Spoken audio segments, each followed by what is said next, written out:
Tiger کا لہجہ ایسا تھا کہ جولی کی جگہ کوئی اور عورت ہوتی تو ساری نفرت اور سارا غصہ بھول گئی ہوتی۔ ہاں تم بھی ایک اچھے آدمی ہو، وہ عجیب سے لہجے میں بولی، لیکن تمہاری شخصیت میں میرے لیے دلچسپی کا بہت کم سامان ہے، جبکہ نوگان مجھے سناجو کی ملکہ بنا سکتا ہے۔ ٹائیگر کو ہنسی آ گئی۔ وہ اس احمق عورت کی یہ خوش فہمی کسی طرح بھی دور نہیں کر سکتا تھا کہ نوگان جیسا بچہ اسے تو کوئی نقصان پہنچانے میں کامیاب بھی ہو گیا ہے، لیکن وہ اوشان کے سامنے ایک لمحے بھی نہیں ٹھہر سکے گا۔ اس نے شاید تمہیں یہ کہا ہوگا کہ وہ شمشیر سناجو کا مالک ہے۔ ٹائیگر نے اس کی آنکھوں میں جھانکتے ہوئے کہا، نہیں، وہ ابھی سناجو کا ماسٹر نہیں ہے، لیکن جلد ہی اس میں کامیاب ہو جائے گا۔ تم اور وہ بوڑھا، تم دونوں اس کے راستے کے پتھر ہو۔ تمہیں راستے سے ہٹانے کے بعد اس بوڑھے کو بھی ہلاک کر دیا جائے گا اور پھر وہ شمشیر سناجو کا مالک بن جائے گا۔ پنویر کم سنگھ کو اس سلسلے میں مکتوب بھیجا جا چکا ہے۔ وہ نوگان کی خدمات حاصل کرنے پر آمادہ ہے۔ اس سلسلے میں حلف وفاداری اٹھانے کے بعد سناجو کا علاقہ اور جاگیر نوگان کو بخش دی جائے گی۔ وہ بڑے ہی فخریہ لہجے میں کہتی رہی، ایک بات تو بتاؤ جولی۔ ٹائیگر نے لہجے کو مزید ملائم اور پر اثر بناتے ہوئے کہا، تم سناجو کی ملکہ بننے کے خواب دیکھ رہی ہو، لیکن تم نے ہنگری سے شادی کر رکھی تھی، کیوں؟ یہ صرف دکھاوے کا تعلق تھا، ورنہ ہمارے درمیان کافی فاصلہ رہا ہے۔ کم از کم ذہنی طور پر تو میں اس سے بہت ہی دور رہی ہوں۔ یہ سب کچھ جاننے کے باوجود کیا نوگان تمہیں قبول کرے گا؟ میں نوگان کے احکامات کی پیروی ہی میں ہنگری کی بیوی بنی ہوں، جولی نے کہا اور آہستہ آہستہ بستر کی پٹی پر بیٹھ گئی۔ اس کے دونوں ہاتھ ٹائیگر کی طرف بڑھنے لگے۔ ٹائیگر اس حرکت کو نظر انداز کر کے مسکراتا رہا، حتیٰ کہ اچانک ہی اس کے ہونٹوں سے مسکراہٹ رخصت ہو گئی اور وہ بری طرح چیخ پڑا۔ جولی نے دونوں کندھوں کو مضبوطی سے اپنے پنجوں میں جکڑ کر بری طرح جھنجھوڑ ڈالا۔ اس وقت جولی کی حالت کسی بپھری ہوئی شیرنی جیسی تھی۔ وہ ٹائیگر کو بے پناہ اذیت میں مبتلا کر دینا چاہتی تھی اور اس مقصد میں اسے کامیابی ہوئی تھی۔ کندھوں پر اس کے پنجوں کا بوجھ قیامت ڈھا گیا۔ ٹائیگر کی آنکھوں کے سامنے اندھیرا پھیلنے لگا۔ اس کے ذہن میں مختلف رنگوں کے دبے رقص کرنے لگے اور اسے یوں محسوس ہوا جیسے اس کے جسم سے روح نکلی جا رہی ہو۔ اس صورتحال نے ٹائیگر پر دیوانگی سی طاری کر دی۔ وہ اپنے کندھوں کو جولی کی گرفت سے چھڑا نہیں سکتا تھا، لیکن وہ اتنا ترن والا بھی نہیں تھا کہ ایک صنف نازک اسے اذیتوں سے دوچار کر کے صاف بچ نکلتی۔ اس نے ذہنی حالت پر قابو پانے کی کوشش کی، پھر اس کے دونوں پاؤں آہستہ آہستہ سمٹنے لگے، حتیٰ کہ اس کے دونوں پاؤں اٹھ کر اس کے پیٹ تک پہنچ گئے۔ جولی نے ایک بار پھر زور لگایا، لیکن اس بار تکلیف کی شدت سے ٹائیگر کی آنکھوں میں نمی ٹھہر گئی۔ اس نے ہونٹوں کو سختی سے بھینچ لیا اور پھر دونوں پیروں کو پھیلا کر تیزی سے ایک دوسرے کی طرف اچھال دیا۔ یہ ایک خطرناک تکنیک تھی، لیکن وہ اس پر عمل کرنے کے لیے مجبور تھا۔ اس کا ارادہ تھا کہ وہ جولی کو اس وقت تک زندہ رکھے گا جب تک کہ اس سے مزید حقائق معلوم نہیں ہو جاتے، لیکن جو کچھ کر رہی تھی اس کے جواب میں اسے کوئی حتمی کارروائی کرنی چاہیے تھی، ورنہ وہ خود بھی موت کے منہ میں اتر سکتا تھا۔ اس کے دونوں پنجے اندرونی سمت گھوم گئے تھے اور جولی ان سے بے خبر تھی۔ وہ تو اس کو بے بس سمجھ کر لطف اندوز ہو رہی تھی۔ اس کا خیال تھا کہ جو شخص پلیٹ میں سے لقمہ اٹھا کر اپنے منہ تک نہیں لے جا سکتا، وہ اسے بھلا کیا نقصان پہنچا سکتا ہے۔ حالانکہ وہ نہیں جانتی تھی کہ جس شخص کو وہ اس قدر بے بس سمجھ رہی ہے، اس کے جسم کا ایک ایک حصہ مہلک ہتھیار سے کم نہیں ہے۔ اگر وہ دونوں بازو ہلانے پر قادر نہیں تو کیا ہوا؟ اس کا باقی جسم تو ٹھیک تھا، وہ ٹانگوں سے کام لے سکتا تھا، اور اگر اس کی ٹانگیں ناکارہ ہوتی تو شاید وہ پورے جسم کو بطور ہتھیار استعمال کر کے اپنے حریف کو موت کے گھاٹ اتار دیتا۔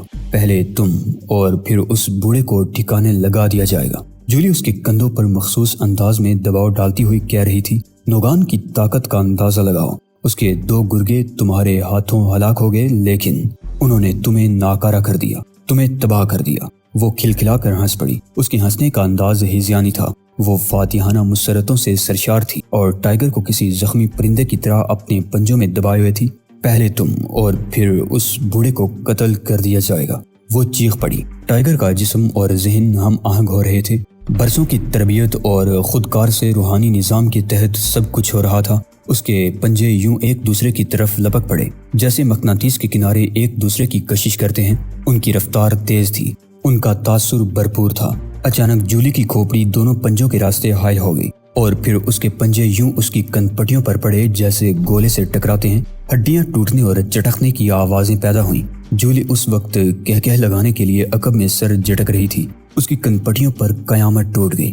وہ اب بھی مسکرا رہی تھی، وہ ٹائیگر کی طرف ہی دیکھ رہی تھی۔ ایک لمحے کے لیے اس کی مسکراہٹ کرب کے انداز میں تبدیل ہو گئی۔ ٹائیگر کو اس کی آنکھوں میں حیرت اور بے یقینی کی جھلک نظر آئی، لیکن یہ سب کچھ لمحاتی تھا۔ اگلی ساتھ اس پر دہشت اور خوف طاری ہو گیا اور اس کی پتلیاں ساکت ہو گئیں۔ اس کی روح قفس عنصری سے پرواز کر چکی تھی اور اس کی کن پٹیوں کی ہڈیاں ٹوٹ کر اس کے دماغ تک گھس گئی تھی۔ اس کا چہرہ مسکراہٹ اور دہشت کے ملے جلے تاثر سے عجیب اور ناقابل فہم نقش و نگار اختیار کر گیا۔ پھر وہ نیچے گرنے لگی۔ ٹائیگر نے اس کے چہرے پر نگاہ گاڑ دی۔ اس کی نفرتوں اور فاتحانہ تاثرات سے لبریز چہرے پر موت کا منظر دیکھ کر وہ لطف اندوز ہو رہا تھا، کیونکہ اسی سے اسے سکون کا احساس ہو سکتا تھا۔ اس کے بازوں پر جولی کے پنجوں کی گرفت اب بھی برقرار تھی۔ جولی کا چہرہ، لاش کا چہرہ، مردہ چہرہ اس کے چہرے کے سامنے جھک رہا تھا۔ وہ ڈلک رہا تھا اور اس سے خون کی پتلی پتلی قطاریں بہہ رہی تھی۔ یہ قطاریں جولی کے رخساروں کو بھگوتی ہوئی گردن تک ڈلک رہی تھی اور پھر بوند بوند ہو کر ٹائیگر کے سینے پر گر رہی تھی۔ اس کے ساتھ ہی ٹائیگر کے کندھوں پر اس کی گرفت کمزور پڑتی جا رہی تھی۔ گرم گرم خون کی حدت محسوس کر کے ٹائیگر کو اپنے کندھوں کی تکلیف میں کافی افاقہ محسوس ہونے لگا۔ اسے حرارت کی ضرورت تھی کہ چوٹوں پر ٹھٹرتے ہوئے موسم نے بڑا ہی تکلیف دہ اثر ڈالا تھا۔ لاش اس کے سینے پر گر گئی۔ ٹائیگر اس بوجھ سے گھٹن سی محسوس کرنے لگا۔ اس نے ایک بار پھر ٹانگوں کو حرکت دے کر لاش کو گرا دینا چاہا، لیکن بازوں سے اچانک کی ٹھیسیں اٹھیں کہ وہ نڈال ہو گیا۔ اس نے آنکھیں بند کر لی۔ اسے اپنا سر گھومتا ہوا محسوس ہو رہا تھا۔ اس کی دھڑکنیں معمول سے تیز ہو گئی تھی اور اسے یوں لگ رہا تھا جیسے جسم کی نس نس میں خون کی بجائے درد کی لہریں دوڑ رہی ہوں۔ اس کا ذہن رفتہ رفتہ تاریکیوں میں ڈوبتا چلا گیا اور وہ دنیا و مافیا سے بے خبر ہو گیا۔ نہ جانے یہ بے ہوشی کی کون سی قسم تھی کہ اس کا ذہن اب بھی اسے عجیب سے مناظر دکھا رہا تھا۔ غالباً یہ اذیت کی انتہا تھی جس کا مقابلہ کرتے ہوئے اس کی روحانی طاقتیں شکست تسلیم کرنے پر آمادہ نہیں تھی۔ موت اور زندگی کا یہ کھیل اس کے لیے نیا نہیں تھا اور نہ ہی اسے موت سے کوئی خوف محسوس ہوتا تھا۔ وہ تو ان مناظر سے خوف زدہ ہو رہا تھا جو اس کے خوابیدہ ذہن میں نہ جانے کہاں سے گھس آئے تھے اور اسے ڈرا رہے تھے۔ وہ مختلف حیولے دیکھ رہا تھا جو ایک دوسرے پر جپٹ رہے تھے۔ یہ ایک ایسا تماشا تھا جس نے اس کی حالت تباہ کرنی شروع کر دی تھی۔ یوں لگتا تھا جیسے شعور اور لاشعور میں باقاعدہ جنگ چھڑ گئی ہو اور ذہن میں ان گنت مناظر گڑمڑ ہو رہے ہوں۔ لاشعور جو کچھ کہہ رہا تھا، شعور اسے قبول کرنے پر آمادہ نہیں تھا، اور شعور جو کچھ کہنا چاہتا تھا، لاشعور اس کی نفی کرنے پر تلا ہوا تھا۔ اس کی شخصیت نہ جانے کن عذابناک صورتوں سے بیک وقت برسر پیکار ہو گئی تھی۔ بار بار وہ چونک پڑتا اور بار بار اس پر غنودگی اور بے ہوشی کی غفلت طاری ہو رہی تھی۔ کبھی کبھی اسے یوں لگتا جیسے کوئی پکار رہا ہو، پھر یہ آواز خوفناک صدائے بازگشت میں تبدیل ہو جاتی اور اس کے ذہن کے نہاں خانوں میں دہشت آمیز اثرات مرتب کرتی ہوئی اچانک ہی گم ہو جاتی۔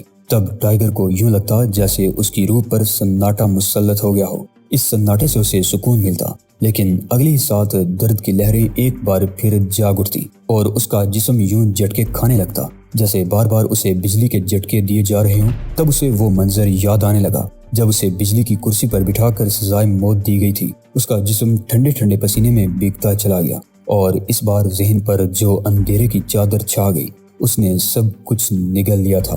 ٹائیگر بیدار ہو گیا۔ وہ سو گیا تھا تاکہ وقتی طور پر سب دکھ درد بھول جائے، لیکن جاگتے ہی اسے سب کچھ دوبارہ یاد آ گیا۔ اس کے کندھوں میں شدید تکلیف تھی اور اب تو بازو بھی دکھنے لگے تھے۔ یوں لگتا تھا جیسے کندھوں سے درد کی لہریں اٹھ اٹھ کر اس کے پورے بازوں میں پھیل رہی ہوں۔ علاوہ ازیں اس کی ٹانگوں کے ساتھ بھی کوئی گڑبڑ ہو گئی تھی، ان پر بوجھ سا محسوس ہونے لگا تھا۔ اس نے نظریں جھکا کر اپنی ٹانگوں کی طرف دیکھا۔ ٹھیک اس کی ٹھوڑی کے نیچے ایک عجیب سا چہرہ تھا۔ اس چہرے پر جو آنکھیں تھیں وہ پہلے بہت خوشنما تھیں اور ان پر گہری نیلگوں جھیلوں کا گمان ہوتا تھا، لیکن اب وہ پھیلی ہوئی اور بکھری بکھری سی لگ رہی تھی۔ جو شخصیت اس پر بوجھ بنی ہوئی تھی، اس کا دہانہ کھلا ہوا تھا۔ کھوپڑی سے خون کی پتلی پتلی لکیریں بہہ کر رخساروں پر آ گئی تھی اور وہ چہرہ جسے کچھ عرصہ قبل حسین ترین کہا جا سکتا تھا، اب بھیانک اور خوفناک لگ رہا تھا، کیونکہ یہ ایک لاش کا چہرہ تھا، جولی کا چہرہ، مردہ چہرہ۔ اس نے آہستہ آہستہ اپنی بائیں ٹانگ لاش کے بوجھ تلے سے نکالی اور پھر آہستہ آہستہ دائیں ٹانگ بلند کر کے لاش پر دباؤ ٹکایا اور اسے دھکیل دیا۔ لاش اس کے اوپر سے گر گئی۔ فرش پر لاش گرنے سے خفیف سی آواز پیدا ہوئی کیونکہ دبیز قالین نے دھماکہ جذب کر لیا تھا۔ ٹائیگر نے اپنے بازوں کی تکلیف کے پیش نظر دونوں ٹانگیں بستر پر جمائیں اور جسم کو ان کے سہارے آہستہ آہستہ نشست کی حالت میں پہنچا دیا۔ پھر پاؤں مسحری سے نیچے فرش پر رکھے اور کھڑا ہو گیا۔ اٹھتے ہی اسے دونوں کندھوں میں کاٹ ڈالنے والی درد کی لہریں دوڑتی محسوس ہوئیں تو مارے کرب کے اس کا چہرہ مسخ ہو گیا۔ اس نے اپنی پوری زندگی میں پہلے کبھی اتنی اذیت برداشت نہیں کی تھی۔ نہ جانے یہ کیسی چوٹیں تھیں جنہوں نے اسے بے حال کر دیا تھا۔ وہ آہستہ آہستہ دیوار کی طرف بڑھنے لگا۔ دیوار کے سہارے کھڑے ہو کر وہ دیر تک ہانپتا رہا۔ اس کے سر میں بھی شدید تکلیف تھی۔ کندھوں کی تکلیف نے اس کا ذہن بھی متاثر کر دیا تھا۔ اسے بار بار چکر آ رہے تھے اور خود کو استادہ حالت میں برقرار رکھنا اس کے لیے دو بر ہو رہا تھا۔ کافی دیر وہ اسی حالت میں کھڑا رہا، پھر رینگتی ہوئی چال سے باتھ روم کی طرف بڑھنے لگا۔ اس کے سینے پر خون کی چپچپاہٹ تھی۔ بار بار اس کا جی متلا رہا تھا اور وہ خود کو اس خون سے نجات دلانا چاہتا تھا۔ باتھ روم کا دروازہ بند تھا۔ اس نے لات مار کر اسے کھولا اور پھر شاور کے نیچے جھک کر کھڑا ہو گیا۔ شاور کھولنا بھی اس کے لیے ایک مسئلہ تھا۔ بازوں کو حرکت دینا ناممکن محسوس ہو رہا تھا۔ جی کڑا کر کے اس نے ایک ہاتھ رفتہ رفتہ اٹھایا اور اسے شاور کے لٹو تک پہنچانے میں اسے کرب و اذیت کی کئی منزلوں سے گزرنا پڑا۔ اس کا ہاتھ لٹو پر جم گیا لیکن اس کی انگلیاں بے جان تھیں۔ وہ لٹو کو گرفت میں لے کر گھمانے میں ناکام ہو رہا تھا۔ اس نے اپنی ذہنی قوتوں سے کام لینا شروع کر دیا۔ اس تکلیف دہ احساس کو ذہن سے جھٹک دینے کی کوشش کی جو اس کی پوری ہستی کو مفلوج کیے دے رہا تھا۔ جب اس کی حالت قدرے سنبھل گئی تو اس نے اسی نیم خوابیدہ سی حالت میں انگلیوں کو حرکت دی۔ اس کی انگلیوں نے کام کیا۔ شاور سے پانی گرنے لگا۔ جولی کا خون اس کے جسم اور کپڑوں پر گرنے کے بعد جم گیا تھا۔ ٹھنڈے پانی کی فوار نے اس کے بازوں کی تکلیف میں اضافہ کر دیا لیکن وہ جیسے تیسے وہاں کھڑا رہا۔ پانی خون کو اپنے اندر گول کر گرنے لگا اور اس کے کپڑے اور جسم صاف ہونے لگا۔ وہ خود کو قدرے بہتر محسوس کرنے لگا کیونکہ خون کی موجودگی اس کے لیے بے پناہ تکلیف دہ تھی۔ ٹائیگر نے ہمت کر کے دوسرا شاور کھولنے کی کوشش کر ڈالی۔ اس شاور سے گرم پانی نکلتا تھا۔ گرم پانی کی وجہ سے اس کے کندھوں کی تکلیف کو قدرے آرام ملا تو اس نے ٹھنڈے پانی کا نل بند کر دیا۔ اگرچہ یہ معمولی سی حرکات تھی لیکن ان حرکات کا اسے بہت برا خمیازہ بھگتنا پڑا۔ خون دھل گیا تو وہ نل بند کیے بغیر ہی باتھ روم سے باہر آ گیا اور دروازے کے قریب دیوار سے ٹیک لگا کر کھڑا ہو گیا۔ سامنے کی دیوار میں ایک قد آدم آئینہ تھا جس میں وہ اپنا عکس دیکھ سکتا تھا۔ اپنی حالت دیکھ کر اسے ہنسی آ گئی۔ وہ اس ٹائیگر کو دیکھ رہا تھا جو طاقت کا پیکر تھا اور جس کی ایک ضرب سے دوسروں کی کھوپڑیاں ٹوٹ جایا کرتی تھی۔ وہ اس صدی کے واحد استاد اوشان کا شاگرد تھا لیکن اس وقت اس کی حالت ایسی ہو رہی تھی کہ ایک بچہ بھی اسے چیخنے پر مجبور کر سکتا تھا۔ وہ کچھ دیر اجنبی نگاہوں سے اپنے عکس کو دیکھتا رہا۔ اس نے ذہن سے یہ خیال جھٹک دیا کہ وہ اپنا ہی عکس دیکھ رہا ہے۔ اس بات نے اس کی ذہنی حالت ابتر ہونے سے بچا لی اور اس کی خود اعتمادی عود کرائی۔ اب اسے آئینے میں نظر آنے والا عکس کسی اجنبی کا ہیولہ دکھائی دے رہا تھا۔ ٹائیگر نے ذہنی طور پر خود کو سنبھالا تو اسے ڈاکٹر بہرام کے اس ماتحت کی لاش یاد آ گئی جسے دیکھ کر اس معاملے کا آغاز ہوا تھا۔ اب اسے احساس ہوا کہ اس شخص نے کتنی بے چارگی کے عالم میں زندگی سے ہاتھ دھوئے تھے۔ یکایک ٹائیگر کو احساس ہوا کہ اگر اس وقت اوشان کا بھتیجا نوگان یہاں آ گیا تو کیا ہوگا۔ وہ 2 چوٹیں کھا چکا تھا۔ اگرچہ یہ چوٹیں لگانے والے دونوں آدمی جہنم رسید ہو چکے تھے لیکن وہ اسے نرالی اور انوکھی تکلیف میں مبتلا کر گئے تھے۔ یہ ایسی تکلیف تھی جسے وہ از خود دور نہیں کر سکتا تھا۔ اس کے نزدیک چوٹیں لگانے والوں نے بڑے ہی احمقانہ داؤ استعمال کیے تھے اور ان حماقتوں کے نتیجے میں انہیں اپنی زندگی سے ہاتھ دھونے پڑے تھے، لیکن انہوں نے ہدف پر جو ضربیں لگائی تھی وہ بہرحال کامیاب اور مؤثر ثابت ہوئی تھی۔ ٹائیگر کا ذہن تیزی سے کام کر رہا تھا لیکن افہام و تفہیم کی منازل بڑی مشکل سے طے ہو رہی تھی۔ اس کی ذہنی صلاحیتیں، اس کی سوچ اور اس کی شخصیت تیزی سے متاثر ہوتی جا رہی تھی۔ یہی وجہ تھی کہ وہ اپنی خود اعتمادی بھی کھو رہا تھا۔ اسے خدشہ لاحق ہونے لگا کہ اگر وہ خود اعتمادی کھو بیٹھا تو اس کی زندگی مزید خطرے میں پڑ جائے گی۔ اس نے اپنی زندگی میں بڑے بڑے خوفناک مجرموں سے ٹکر لی تھی اور ہمیشہ فتح یاب ہوا تھا۔ سب سے زیادہ خطرناک فانگ تھا لیکن وہ بھی اس کے ہاتھوں جہنم میں پہنچ چکا تھا، لیکن اس بار وہ خود کو بے بس خیال کرنے پر مجبور ہوتا جا رہا تھا۔ اب اسے احساس ہو رہا تھا کہ اوشان اسے جس انداز میں تربیت دینا چاہتا تھا، اگر اس نے پوری طرح اس سے استفادہ کر لیا ہوتا آج یہ دن نہ دیکھنا پڑتا۔ یکایک اس کے ذہن میں ایک جماکہ سا ہوا۔ اس کی یاداشت کی تہوں سے ایک جملہ ابھر کر آیا اور اس نے ٹائیگر کے شعور میں اضطراب اور ہلچل سی پیدا کر دی۔ یہ جملہ جولی نے کہا تھا۔ وہ جملہ کیا تھا؟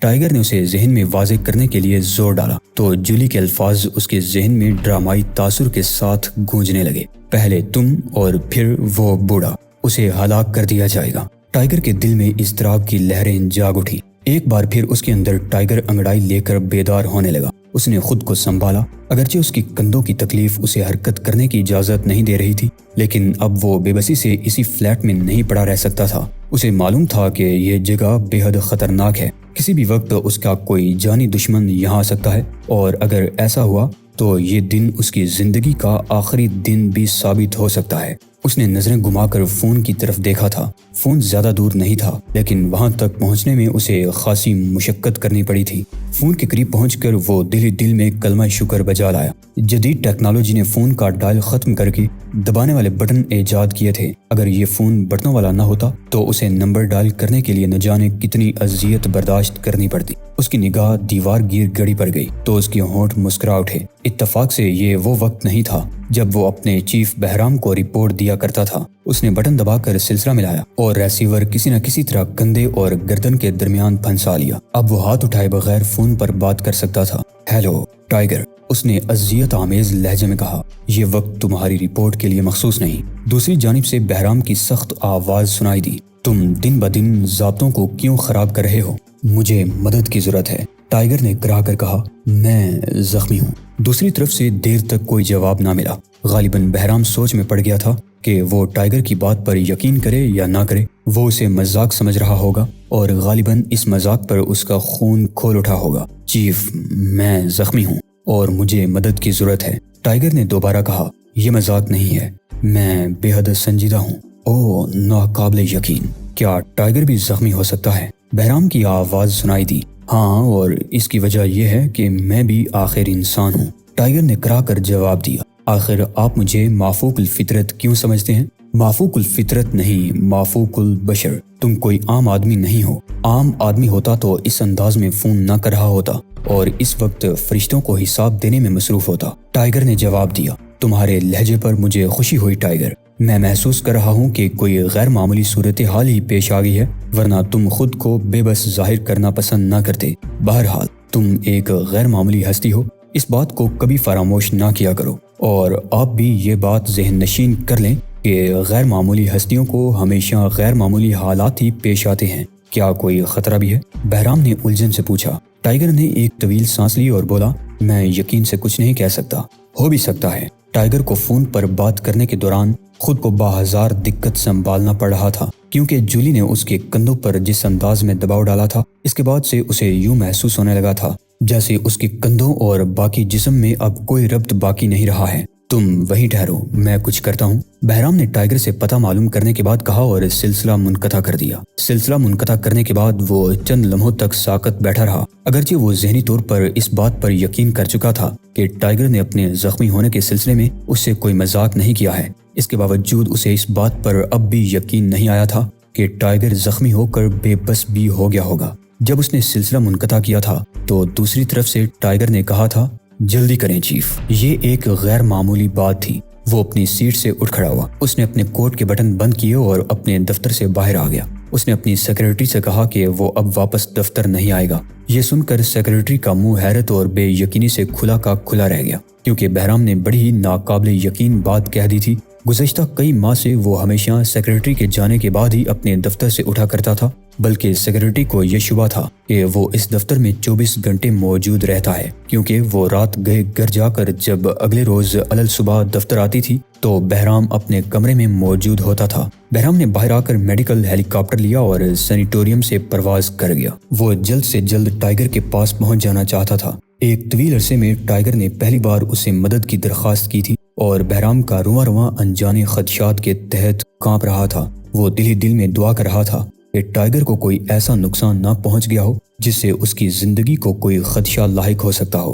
ہیلی کاپٹر کا سفر ایک ایسی عمارت کی چھت پر ختم ہوا جو بہرام کے قبضے میں تھی۔ وہ اس عمارت سے باہر آ کر ایک کار میں سوار ہوا اور کار تیزی سے اس عمارت کی طرف چل دی جہاں جولی کا اپارٹمنٹ واقع تھا۔ وہ جولی کے دروازے پر پہنچ گیا اور یہاں تک آنے میں اس نے صرف چند منٹ ہی لیے تھے۔ اس نے دروازے پر دستک دی، کسی نے اس کی دستک کا جواب نہیں دیا۔ خدشات زہر بن کر اس کے ذہن پر اثر انداز ہونے لگے اور اس کا دل اتنی شدت سے دھڑکنے لگا کہ پہلے کبھی اسے اس انداز کی دھڑکنوں سے سابقہ نہیں پڑا تھا۔ اس نے کوئی جواب نہ پا کر دروازے کو دھکیلا۔